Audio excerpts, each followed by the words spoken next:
Bismillahirrahmanirrahim. Assalatu wassalamu ala asyrafil anbiya wal mursalin wa ala alihi wa sahbihi ajma'in wa ba'd. Assalamualaikum warahmatullahi wabarakatuh. Mga kapatid sa Islam, nandito naman po tayo para magbigay ng Islamikong pagpapayo patungkol ito sa tinatawag nating shirk o pagtatambal. Kasi nga, napaka-importante ito sa aralin ng Islam. Kapag ikaw ay pumasok sa Islam, dapat alam mo talaga ang ganitong isyu. Isyong shirk. Kasi nga, ito ang katuruan na dapat layuan ng isang Muslim. Kapag makarinig siya na merong pagtatambal kay Allah, ay dapat po siyang lumayo. Kaya halik kayo mga kapatid sa Islam, aralin po natin ang shirk. Ang pagbibigay ng katambal o kapantay kay Allah subhanahu wa ta'ala sa pagsamba sa Kanya at pamamahala. Tingnan nyo, pagsamba at pamamahala. Kaya ito ay tinuturing ng Islam na pinakamalaking kasalanan na magawa ng isang anak ni Adam. Kaya tinatawag siyang musyrik kapag ikaw ay gumagawa ng pagtatambal o tinatawag natin sa ating wika na pagano. Kaya po ang shirk at ang kufur mga kapatid sa Islam ay dapat nating iwasan. Ang shirk, yun ang pagtatambal. Ang kufur naman, yun ang pagtatakwil. Ang pagtatakwil ay mas pangkalahatan kaysa shirk. Ngunit, ang shirk kasi, dito lang po yan nakapokus doon sa pagsasamba kay Allah subhanahu wa ta'ala. Kaya, wag na wag mong gawin ang pagtatambal kay Allah subhanahu wa ta'ala. Kasi nga, napakalaking kasalanan po yan.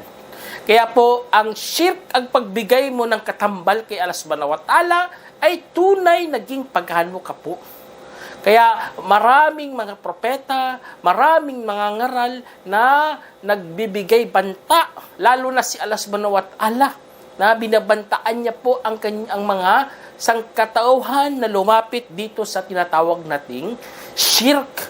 Kasi nga, hindi siya maging makatarungan sa karapatan ni Allah subhanahu wa ta'ala kapag ikaw nagbigay ng katambal. Siyempre naman, si Allah nagbigay lahat.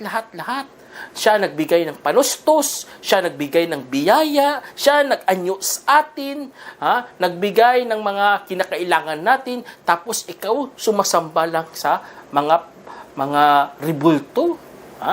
Parang meron kang ama, meron kang ina. Sila nag-aruga sa iyo nung bata ka pa. Inalagaan ka, hinuhugasan ka kapag ikaw naging marumi. Inalagaan ka sa bawat segundo. Ngunit na paglaki mo, doon ka sa ibang pamilya, tumutulong doon ka inalagaan mong ibang pamilya. Siyempre naman, 'di ba, bilang magulang masasaktan ka. Ganun ang ginagawa ng shirk. Si Allah subhanahu wa ta'ala, karapatan niya sambahin, tapos ikaw doon ka sa ibang mga Diyos-Diyosan na huwad naman na Diyos-Diyosan na hindi naman dapat mong sasambahin. Kaya po, mag-ingat talaga sa shirk.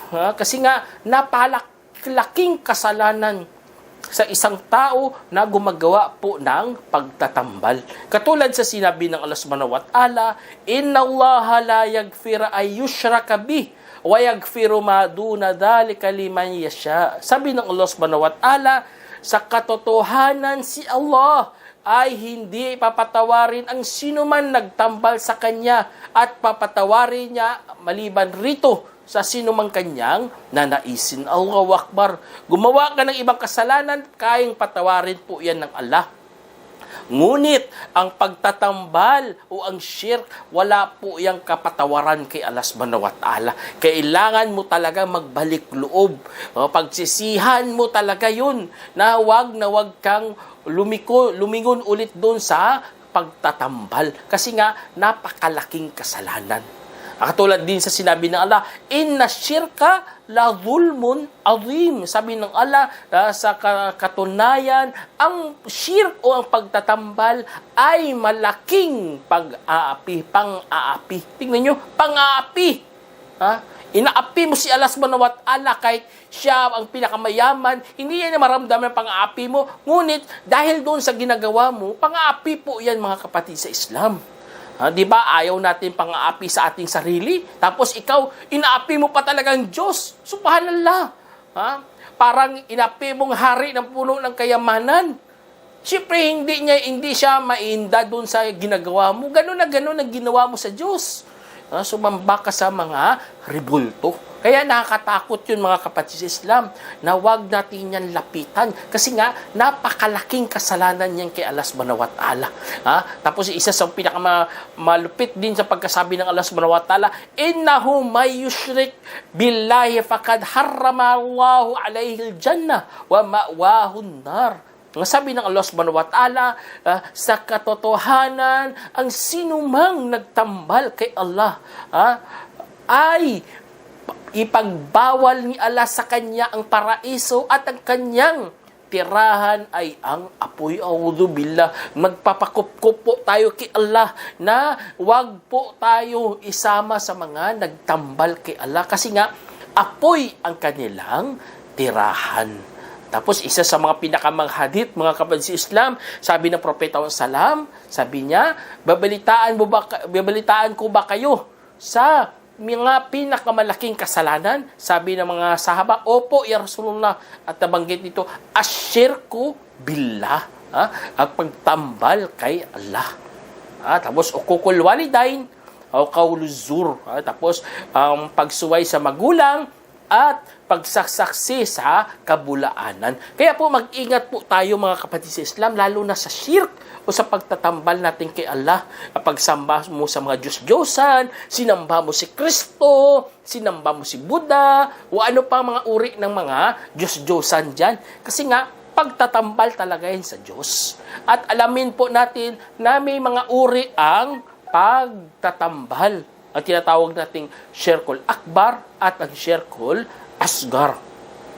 Ang Shirkul Akbar, mga kapatid sa Islam, ito po ay pagtatambal na napakalaki. Parang naglihis ka sa pagsamba ng kabuuan bukod kay Allah subhanahu wa ta'ala o kaya paniniwala sa katangian ng pagka-Diyos at pagkapanginoon sa isang bagay maliban kay Allah subhanahu wa ta'ala. Kaya ito mga kapatid sa Islam ay nagpapalabas talaga sa relihiyon. At ang gumagawa nito ay mapapa-impyerno magpakailanman. Kung hindi siya nagbalik loob kay Allah subhanahu wa ta'ala. Kaya mga kapatid, nakakatakot.